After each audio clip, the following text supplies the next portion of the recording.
اب آگے ایک اور حکم، کتب علیکم، لازم کیا گیا ہے تمہارے اوپر، اذا حضر، جب قریب آ جائے، احدکم، تم میں سے کسی ایک کو، الموت و موت، اللہ فرماتے ہیں دو شرطوں کے ساتھ، اگر کسی کو موت حاضر ہو جائے، نمبر دو، اور اس کے پاس مال بھی ہے، مال چھوڑ رہا ہے اور زندگی ختم ہونے کے آثار نمودار ہوئے، تو اللہ فرماتے ہیں الوصیت، تمہارے لیے وصیت کرنا لازم ہے۔ یہاں دو رائے ہیں،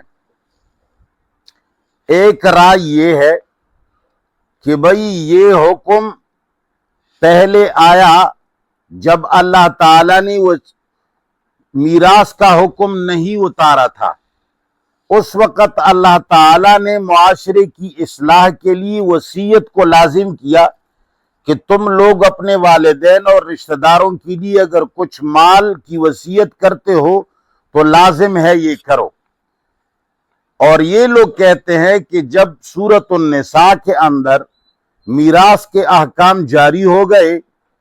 تو یہ منسوخ ہو گیا، اور کچھ لوگ یہ بھی کہتے ہیں کہ ایک روایت ہے، اس روایت کی بنیاد پر یہ حکم منسوخ ہو گیا، اور روایت یہ ہے کہ بھئی جن کا حصہ ہے میراث میں ان کے لیے وصیت جائز نہیں ہے۔ یہ ایک رائے ہے، ہم اس رائے کے ساتھ متفق نہیں ہیں۔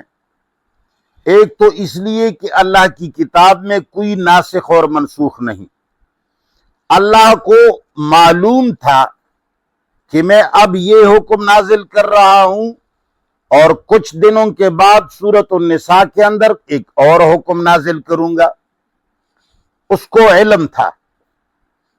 جس کو علم ہوتا ہے وہ ایسی بات کو نازل نہیں کرتا جو ایک دوسرے کے ساتھ ٹکرا رہے ہوں،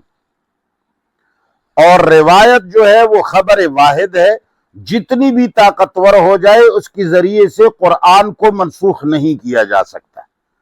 اور جو لوگ روایتوں کے ذریعے قرآن کو منسوخ کرتے ہیں ہم ان کی ایمان پر بھی اچھا گمان نہیں رکھتے۔ تو اللہ تعالیٰ نے جو یہ حکم فرمایا ہے یہ تاحال باقی ہے۔ اب بھی اگر کوئی مرتا ہے، چونکہ اپنے تیسرے حصے میں ہر مرنے والے کا حق ہوتا ہے 1/3 کے اندر، اور 1/3 کے اندر اگر وہ کسی کے لیے وصیت کرتا ہے، خواہ والدین کے لیے کرتا ہے، خواہ اولاد کے لیے کرتا ہے، خواہ کسی رشتہ دار کے لیے کرتا ہے، تو قرآن کی تصریح کے مطابق اب بھی کر سکتا ہے۔ ان کو لازم ہے کہ وہ رشتہ داروں میں سے یا والدین میں سے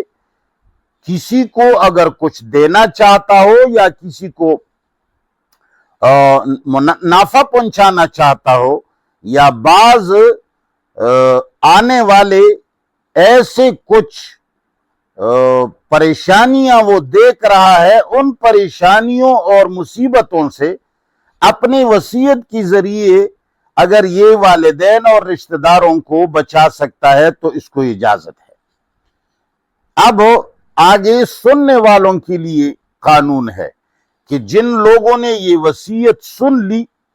مرتے وقت آدمی مر رہا ہے اور وہ وصیت کر رہا ہے، میں سن رہا ہوں، آپ سن رہے ہیں، ان کو تنبیہ ہے کہ یہ وصیت تبدیل نہ کر دینا۔ اس نے پوری وصیت سن لی اور اس کے بعد تبدیل کر دی کہ بھئی اس نے ایسا تو نہیں کہا تھا، ایسا کہا تھا، تو اللہ فرماتے ہیں فَإِنَّمَا إِثْمُهُ، پس یقیناً اس کا گناہ، عَلَى الَّذِينَ، ان لوگوں پر ہے، يُبَدِّلُونَهُ، جو اس وصیت کو تبدیل کرتے ہیں۔ ان اللہ سمیع، یقیناً اللہ سب کچھ سننے والا، علیم، سب کچھ کو جاننے والا ہے۔